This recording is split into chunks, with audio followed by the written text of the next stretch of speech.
ଜୟ ଜଗନ୍ନାଥ ଭାଇମାନେ। ବର୍ତ୍ତମାନ ଆଜି ଫେର ଗୋଟେ ଇମ୍ପୋର୍ଟାଣ୍ଟ ଟପିକ୍ ଉପରେ ଆମେ ବି ଆଲୋଚନା କରିବା। କ'ଣ ମାନେ ସେ ଟପିକ୍ଟି ହେଉଛି ଆମେ ସାଧାରଣ ଭାବେ ଗ୍ରହଣ କରାଯାଇଥିବା ଅସୁରକ୍ଷିତ ଅଭ୍ୟାସ। ଆମେ ଛୋଟିଆ ଗୋଟେ ଜିନିଷ କାମ କରିବା, ତାକୁ ଭାବିବା ଆମେ ଏଇ କାମଟା କରିଦେଲେ ଆମର କିଛି ଅସୁବିଧା ହେବ ନାହିଁ, କିନ୍ତୁ ସେଇ ଛୋଟିଆ କାମଟି ଆମର ଜୀବନ ନେଇପାରେ। ତେଣୁ ସେ ଅସୁରକ୍ଷିତ ଅଭ୍ୟାସ ପ୍ରଥମେ ହେଲା, ହେଲ୍ପରମାନଙ୍କୁ ଆମେ ବିପଦପୂର୍ଣ୍ଣ କାମରେ ନିୟୋଜିତ କରିବାନି। କ'ଣ ସେ କାମ ଗୁଡ଼ିକ ହେଲା, ଏବି ସୁଇଚ୍ ଅପରେଟ୍ କରାଇବାନି, ଉଚ୍ଚତାରେ କାମ କରିବାକୁ ଦେବା ନାହିଁ, ବିଦ୍ୟୁତ୍ ଖୁଣ୍ଟ ଉପରେ ଚଢ଼ିବାକୁ ଦେବା ନାହିଁ ଏବଂ ଫ୍ୟୁଜ୍ ତାର ବଦଳାଇବାରେ ଆଦି କାମ ହେଲ୍ପରକୁ କରିବାକୁ ଆମେ ଦେବା ନାହିଁ। ଏଇ କାମ ଗୁଡ଼ିକ କିଏ କରିବେ ନା ଆମର ଲାଇନମ୍ୟାନ୍ ମାନେ କରିବେ। କଲେ ଭଲ, କିନ୍ତୁ ଆମେ ହେଲ୍ପରମାନଙ୍କୁ ଆମେ ଏଇ କାମ ଗୁଡ଼ିକ କରିବାକୁ ଆଲାଉ କରିବା ନାହିଁ। ଆଉ ଦ୍ୱିତୀୟ ନମ୍ବର ପଏଣ୍ଟ କ'ଣ, ଉଚ୍ଚତାରେ କାମ କରିବା ସମୟରେ ସବୁ ନିୟମାବଳୀ ନ ମାନିବା। ଯଦି ଆମେ ଉଚ୍ଚତାରେ କାମ କରିବା ବେଳେ ନିୟମାବଳୀ ଗୁଡ଼ିକ ନ ମାନିବା, ତାହେଲେ ଆମେ କ'ଣ ଆକ୍ସିଡେଣ୍ଟ ହେବାର ସମ୍ଭାବନା ଅଛି। ତେଣୁ ଆମେ କ'ଣ କରିବା, ଉଚ୍ଚତାରେ କାମ କରିବା ସମୟରେ ଖରାପ ଏବଂ କମ୍ ଉଚ୍ଚତା ସିଢ଼ି ବ୍ୟବହାର କରିବା ନାହିଁ। ସିଢ଼ିକୁ ଖୁଣ୍ଟରେ ନ ବାନ୍ଧି ବିନା ସିଢ଼ିରେ ଖୁଣ୍ଟ ଚଢ଼ିବା, ଆଉ ସେଫ୍ଟି ବେଲ୍ଟ ବ୍ୟବହାର ନ କରିବା, ସେଫ୍ଟି ବେଲ୍ଟକୁ ଆଙ୍କରିଂ ନ କରିବା ପ୍ରପର୍ ୱେରେ ଏବଂ ୱାର୍କ ପୋଜିସନିଂ ବେଲ୍ଟ ବ୍ୟବହାର ନ କରି ଇତ୍ୟାଦି କାମ କଲେ ଆମେ ବିପଦରେ ପଡ଼ିବା। ତେଣୁ ଏଗୁଡ଼ାକ ସବୁ ଆମେ ବ୍ୟବହାର କରି କାମ କଲେ ଆମେ ବିପଦର ସମ୍ମୁଖୀନ ହେବା ନାହିଁ। 3 ନମ୍ବର ପଏଣ୍ଟ ହେଲା, ବୈଦ୍ୟୁତିକ ସୁରକ୍ଷା ଓ ନିୟମାବଳୀ ନ ମାନିବା। ନ ମାନି କାମ କଲେ ଆମେ ହଇରାଣ ହେବା। ନ ମାନି କାମ କଲା ମାନେ ଏଠି ଯଦି ଆମେ କୌଣସି ଜିନିଷ ନ ମାନିବା, ଇଲେକ୍ଟ୍ରିକାଲ ସେକ୍ଟରରେ ଯଦି କୌଣସି ଜିନିଷ ଆମେ ସେଫ୍ଟିକୁ ଆମେ ହଟେଇକି କାମ କରିବା, ତାହେଲେ ଆମ ବିପଦ ମାନେ ଆମ ଜୀବନ ଯାଇପାରେ। ତେଣୁ ଆମେ ସବୁର ଜିନିଷକୁ ଆମେ ଆଖି ଆଗରେ ରଖି ଆମେ କାମ କରିବା। ବୈଦ୍ୟୁତିକ ସୁରକ୍ଷା କ'ଣ, ବୈଦ୍ୟୁତିକ ସୁରକ୍ଷା ନିୟମାବଳୀ ମାନିବା କ'ଣ ନା, ନିଅନ୍ ଟେଷ୍ଟର ବ୍ୟବହାର ନ କରିବା। ନିଅନ୍ ଟେଷ୍ଟର ଆମେ ସବୁବେଳେ ବ୍ୟବହାର କରିବା। ଉପଯୁକ୍ତ ସେଫ୍ଟି ଜୋନ୍ ନ କରିବା, PTW ନ ନେବା, ହ୍ୟାଣ୍ଡ ଟ୍ରିପ୍ ନେଇ କାମ କରିବା ଏବଂ ଅନଲାଇନ୍ ଏବି ସୁଇଚ୍ କାଟିବା।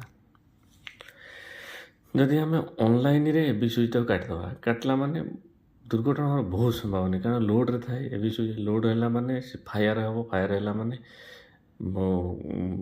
ଏବି ସୁଇଚ୍ ଭାଇବ୍ରେସନ୍ ହେଇକି ଏବି ସୁଇଚ୍ ପୁରା ଡ୍ୟାମେଜ୍ ହେଇଯିବ। ଡ୍ୟାମେଜ୍ ହେଲା ପରେ ଆମର ତା ଦେହରେ ଆମର କରେଣ୍ଟ ଫ୍ଲୋ ହୋଇଯାଇପାରେ। ତେଣୁ ସେଥିପାଇଁ ଆମେ ସବୁବେଳେ ଏଇଗୁଡ଼ାକ ଧ୍ୟାନ ଦେବା।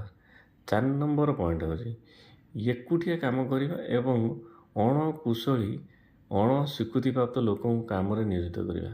ଏହାର ମାନେ କ'ଣ? ଏହାର ମାନେ ହେଉଛି, ଆମେ କୌଣସି ଜାଗାକୁ ଯେତେବେଳେ କାମ କରିବା ପାଇଁ ଯିବା, ଏକୁଟିଆ ଯିବାନି। ଯାହାହେଲେ ଆମ ସାଙ୍ଗରେ ଆଉ ଜଣଙ୍କୁ ନେଇଯିବା। ଅଣକୁଶଳୀ ମାନେ ସେ ତାର କୌଣସି ଟୋଟାଲି ସେ ଇଲେକ୍ଟ୍ରିକାଲ ସିଷ୍ଟମ୍ ବିଷୟରେ କିଛି ଜାଣିନଥିବ, ଆମେ ଯଦି ତାଙ୍କୁ ନେଇ କାମ କରିବା, ତାହେଲେ ଆମର ଆକ୍ସିଡେଣ୍ଟ ହେବାର ସମ୍ଭାବନା ଅଛି। ତେଣୁ ଏଗୁଡ଼ାକ ସବୁ ଆମେ କରିବା ନାହିଁ। ସ୍ୱୟଂ ସୁରକ୍ଷା ଉପକରଣ ବ୍ୟବହାର ନ କରିବା। ଆମେ ସୁରକ୍ଷା ଉପକରଣ ଗୁଡ଼ାକ ସବୁ ନେଇଥିବା, କିନ୍ତୁ ଆମେ ନିଜେ ବ୍ୟବହାର ନ କରି ଆମେ ଆଉ ଜଣଙ୍କୁ କହୁଥିବା। ତା'ମାନେ ଆମେ ସୁରକ୍ଷା ବ୍ୟବହାର କ'ଣ ନା, ପିପି ଖରାପ ହେଇଯାଇଥିବ, ଖରାପ ପିପି ବ୍ୟବହାର କରିବା, ଗ୍ଲୋଭ୍ସ ବ୍ୟବହାର ନ କରିବା, ଇଲେକ୍ଟ୍ରିକାଲ ନେଟୱାର୍କରେ କାମ କରିବା, ଗୋଟିଏ ହାତରେ ଗ୍ଲୋଭ୍ସ ବ୍ୟବହାର କରିବା, ରିଫ୍ଲେକ୍ଟିଭ୍ ଜ୍ୟାକେଟ୍ ବ୍ୟବହାର ନ କରିବା ଏବଂ MMG ଟିମ୍ କିମ୍ବା ଫ୍ୟୁଜିକାଲ ଟିମ୍ ଦ୍ୱାରା ଲାଇଭ୍ କାମ କଲାବେଳେ ଫେସ୍ ଭାଇଚାର ବ୍ୟବହାର ନ କରିବା। ତା'ମାନେ ଏଇଟା କ'ଣ ହେଲା, ସ୍ୱୟଂ ସୁରକ୍ଷିତ ନ କରିବା।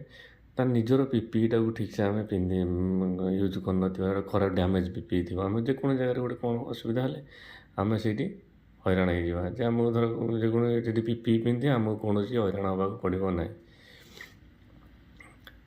ତାପରେ 6 ନମ୍ବର ପଏଣ୍ଟ ହେଲା, କୁଶଳୀ ବା ଉପଯୁକ୍ତ ସୁପରଭାଇଜର ବିନା କାମ କରିବା।